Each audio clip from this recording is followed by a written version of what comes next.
Монгол Улсын ерөнхийлөгч Ухнагийн хөрөлсөөхөө Монгол соёл иргэншлийн аюулгүй байдал, Хуамын удмын санг хамгаалах, уламжлалт хангаах ухааны мэдлэг, өв соёлыг судлан шинжлэх, гүнзгийрүүлэн хөгжүүлэх, ололт амжилтыг түгээн дэлгэрүүлэх зорилгоор зарлиг гаргалаа. Зарилгийг уншиж сонирдуулсны дараа Монгол Улсын ерөнхийлөгч Монгол Улсын ерөнхий сайднаар зарилэгт гарын үсэг зурсан юм.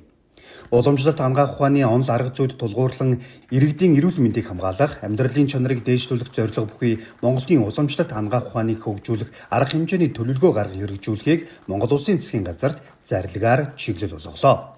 Мөн уламжлалт хангаах ухааны сурах бичиг, гарын авлага болгон хэрэглэгдэж байсан ховор нандин бүтээл болох дээрээс тогтоосон дүрс тус бүрийг бүрдгсэн бичгийг 2025 онд ЮНЕСКОгийн дэлхийн дурсамжийн өвийн жагсаалтад бүртгэн баталгаажуулсан Монголын уламжлалт хангаах ухааныг дэлхийд дахина сурчлан таниулсан үйл хэрэг болсныг бид бүхэн мэдж байгаа.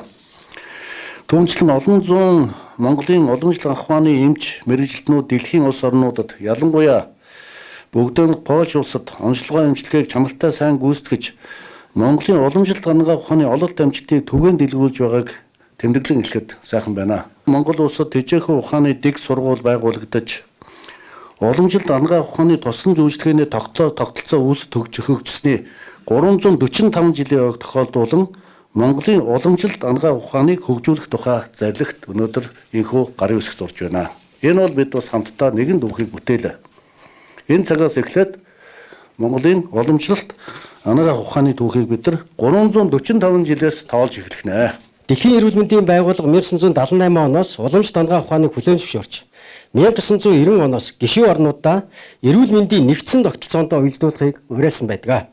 2025-аас 2034 оныг дэлхийн уламжлалт хангаах ухааны стратегт бодлого, судалгаа, нэгдмэл тогтолцоо, салбар хоорондын хамтын ажиллагааг бичүүлэхийг зорилт болгосон энэ салбарын ирээдүйг тодорхойлсон чухал баримт бичиг мөн билээ.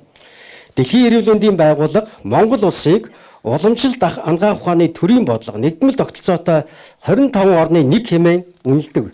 Өнөөдөр уламжлалт хангаах ухааны чиглэлээр эрүүл мэндийн байгууллагын 12% үйл ажиллагаа явуулж 1100 гаруй эмч мэргэжилтэн ажиллаж жилд 200-аас 300 шинэ эмч бэлтгэгдэн уламжлалт эмийн үйлдвэрлэлийн тогтмол өсөж байна. Төр засаг ард иргэдийнхээ эрүүл мэндийг хамгаалах, амьдралын чанарыг дээшлүүлэх зорилгоор Монгол уламжлалт хангаах ухааны хөгжлийг дэмжсэн эргэцэн орчин, дэд бүтэс, хүний нөөц, санхүүжилтийн тогтолцоог улам боловсронгуй болгох томоохон төсөл хөтөлбөрүүдийг хэрэгжүүлэн ажиллах болж байгаад баяртай байна.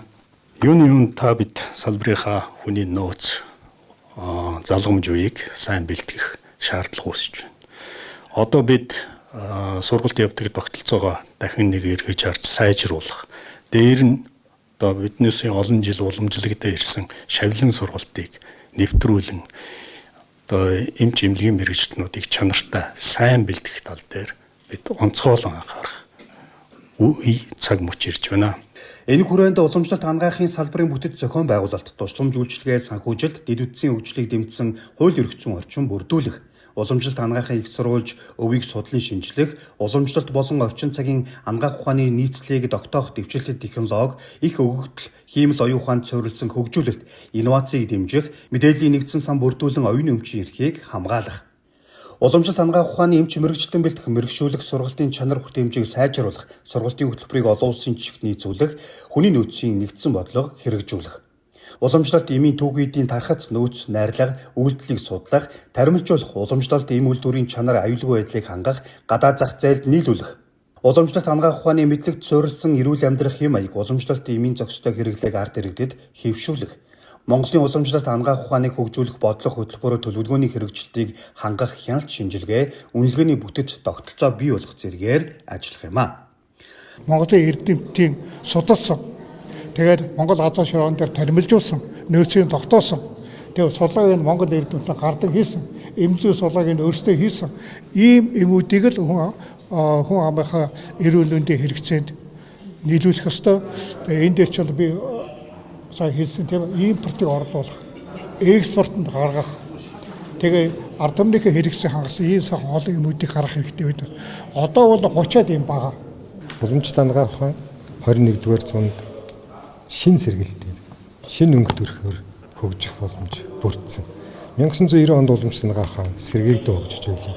Өнөөдөр бол сэргээг зүүн алгаа ухааныгаа цаашаа гүнзгийрүүлэх төрийн бодлогын хэмжээнд дахин гаргаж ирэх тэгээд эмнэлгийн тусламж, сургалт, эрдэм шинжилгээ, эмийн үйлдвэрлэлийг өндөр түвшинд хүргэж зөвхөн үндэсний хэмжээнд биш дэлхийд дахинд уламжлалт алгаа ухааны ач тусыг эмнэлгийн тусламжийг гаргах ийм боломжил бүрдэж байгаа. Ерөнхийлөгч мөн уламжлалт хангах ухааны үнд зүйл өв соёлыг хэрхэмлэн хамгаалах, судлан шинжлэх, гүнзгийрүүлэн хөгжүүлэх, зурчлан таниулах, уламжлалт мэдлэгт суурилсан эрүүл аж төрөх ёсыг түгээн дэлгэрүүлэхийг эрүүлэмд боловсруул эрдэм шинжилгээний байгууллага хамт олон эрдэмтэн судлаачдад уриалсан юм а. Одоо уламжлалт хангах ухааны салбарт хэвтэн эмчтүүлэх 44 мянга гаруй ор бүхий 80 гаруй эмнэлэг, 1277 эмч, 457 совилогч эмнэлгийн мэргэжилтэн ажиллаж байна.